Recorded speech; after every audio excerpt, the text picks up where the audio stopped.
I am to serve God out of my giftedness. Write that down. I am to serve God out of my giftedness. And isn't that a cool thought? I grew up how many of you grew up in church?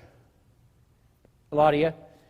I heard sermons from childhood on, and somehow I picked up the idea from listening to sermons very early with Mom and Dad that whatever it is that I like to do, whatever it is that I'm good at, whatever it is that I'm passionate about, God will use something other than that because He wants to get the glory, not me. He wants me to trust Him, not trust myself. So the idea is if I dreaded the thought of being a missionary to Africa because I don't want to eat bugs, guess what God's going to make me do?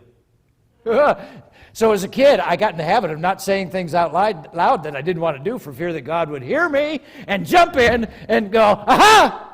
I heard you say that. You don't like squash. You're going to give me glory by eating truckfuls of it. And Brussels sprouts too.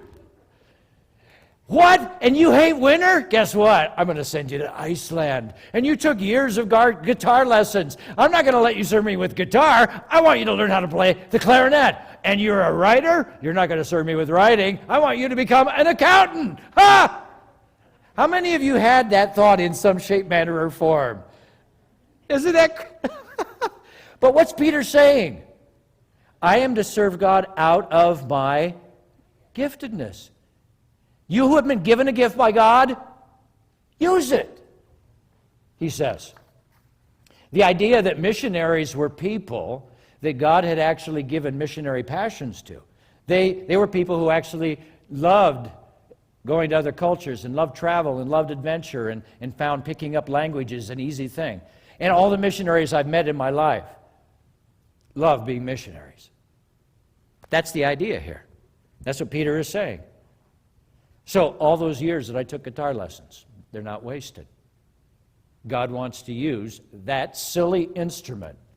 Has that silly instrument that I bought when I was 13 and shelled out $400 for,